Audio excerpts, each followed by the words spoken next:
നമ്മളിന്ന് പ്രിപ്പയർ ചെയ്യാൻ പോകുന്നത് ഒരു നാടൻ വിഭവമാണ്. എല്ലാവർക്കും അറിയാവുന്ന ഒരു വിഭവമാണ്. പക്ഷെ നമ്മളിതൊരു സ്പെഷ്യൽ രീതിയിലാണ് ഇന്ന് പ്രിപ്പയർ ചെയ്യാൻ പോകുന്നത്. സോ എല്ലാവരും വീഡിയോ കണ്ട് സപ്പോർട്ട് ചെയ്യുക. So let's go to the video.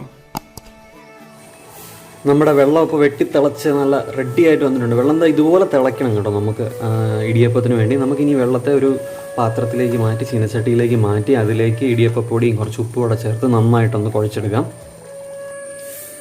നമ്മൾ ചീനച്ചട്ടി എടുത്ത് വെച്ചിട്ടുണ്ട്. അതിലേക്ക് 250 ഗ്രാം നമ്മുടെ ഇടിയപ്പപ്പൊടി ഇട്ട് കൊടുക്കുകയാണ് കേട്ടോ. ഇതിലേക്ക് വേണം നമ്മളിനി തിളച്ച വെള്ളം ചേർത്ത് കൊടുക്കാൻ വേണ്ടിയിട്ട്. നമുക്കിനി ഇതിലേക്ക് ഒരു 1/4 ടീസ്പൂൺ ഉപ്പൂടെ ചേർത്ത് കൊടുക്കാം. കാരണം ഇപ്പോൾ ഉപ്പിട്ട കറക്റ്റ് അളവിന് ഇടണം കേട്ടോ. ഇല്ലെങ്കിൽ നമുക്ക് പിന്നെ അത് ചേർത്ത് കൊടുക്കാൻ പാടായിരിക്കും. അതുകൊണ്ട് നമ്മൾ 1/4 ടീസ്പൂൺ ഉപ്പ് ചേർത്ത് കൊടുത്തിട്ടുണ്ട്. ഇനി നമുക്ക് ഈ പൊടിയും ഉപ്പും കൂടെ നന്നായിട്ടൊന്ന് മിക്സ് ചെയ്തെടുക്കാം കേട്ടോ. നന്നായിട്ടൊന്ന് മിക്സ് ആവട്ടെ. ഉപ്പ് പൊടിയാണ് നമ്മളിട്ട. ഉപ്പ് വെള്ളം വേണമെങ്കിലും ഒഴിക്കാം, നമുക്ക് എന്ത് വേണമെങ്കിലും ചെയ്യാം. ഇപ്പോൾ ഞാൻ നന്നായിട്ടൊന്ന് പൊടി മിക്സ് ചെയ്തെടുക്കുകയാണ്. നല്ല തിളച്ച വെള്ളമാണ്. നമ്മൾ വെള്ളം ഒഴിച്ചുകൊണ്ട് തന്നെ ഇളക്കി കൊടുക്കണം. നന്നായിട്ടത് കുഴഞ്ഞ് വരണം കേട്ടോ.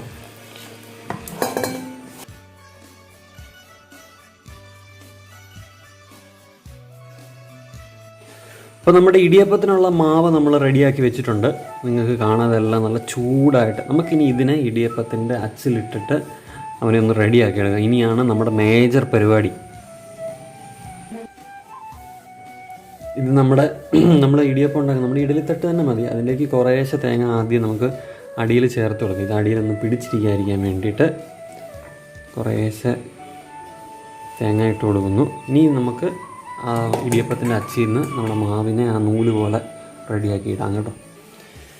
നിങ്ങൾക്ക് കാണാം, ഇതാണ് നമ്മുടെ ഇടിയപ്പത്തിൻ്റെ അച്ച്. അപ്പോൾ നമുക്കിത് നിറച്ചിനി നമുക്ക് മാവ് ഫില്ല് ചെയ്തെടുക്കാം കേട്ടോ. നമ്മൾ മാവെടുത്തിട്ട് പതുക്കെ ഇതിലേക്ക് നിറച്ച് കൊടുക്കുകയാണ്. കുറച്ചുകൂടെ എടുത്തിട്ട് നമുക്ക് അത് നല്ലതായിട്ട് ഫില്ലാകുന്നവരെ അതിനെ നിറച്ച് കൊടുക്കാം.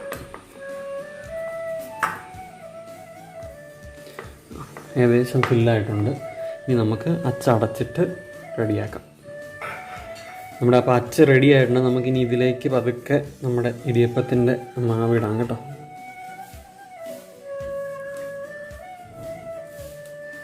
നിങ്ങൾക്ക് കാണാം ഈ മാവ് പതുക്കെ ഇതിനകത്തോട്ട് വീഴുന്നത്.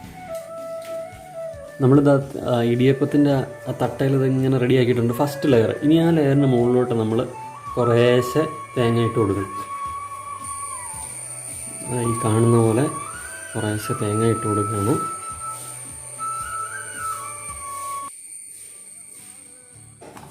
ഇനി അതിൻ്റെ മുകളിലേക്ക് നമുക്ക് കുറേശ്ശെ പഞ്ചസാര ഇങ്ങനെ വിതറണം.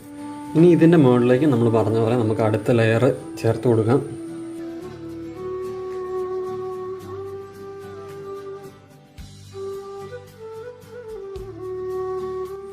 നമ്മുടെ ഇടിയപ്പം എല്ലാം റെഡി ആയിട്ടുണ്ട്. ഏകദേശം 20 എണ്ണത്തോളം ഉണ്ട് കേട്ടോ. എല്ലാം നല്ല തട്ടായിട്ട് നല്ല അടിപൊളിയായിട്ട് വെച്ചിട്ടുണ്ട്.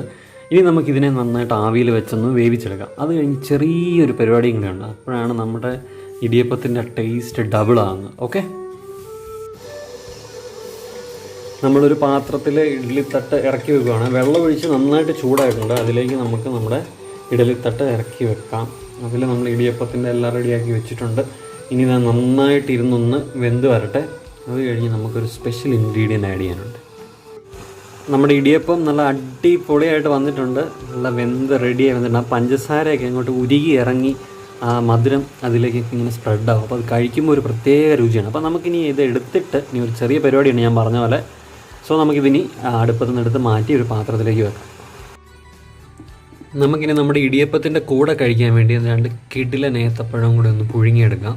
എന്നിട്ട് അത് കൂട്ടിയൊരു പിടി പിടിച്ചാലുണ്ടല്ലോ പൊളിക്കും.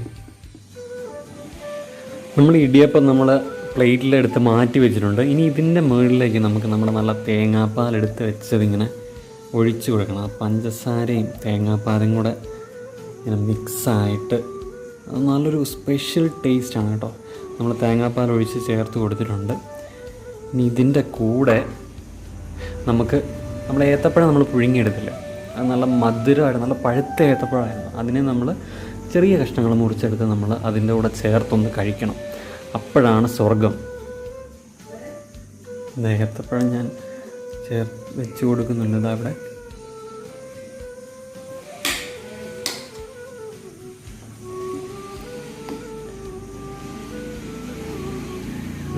കിടിലൻ ഡിഷാണ് കേട്ടോ. കിടിലൻ ഡിഷ് എന്ന് പറഞ്ഞാൽ വെറും കിടിലൻ ഡിഷ്. അപ്പോൾ നിങ്ങൾ എല്ലാവരും ഒന്ന് വീട്ടിൽ ട്രൈ ചെയ്ത് നോക്കുക. വീഡിയോ ഇഷ്ടപ്പെട്ടെങ്കിൽ ലൈക്ക് ചെയ്യുക, ചാനൽ സബ്സ്ക്രൈബ് ചെയ്യുക, വീഡിയോ എല്ലാവർക്കും ഷെയർ ചെയ്യുക. So thank you so much. പുതിയൊരു വീഡിയോ ആയിട്ട് നമുക്ക് വീണ്ടും കാണാം.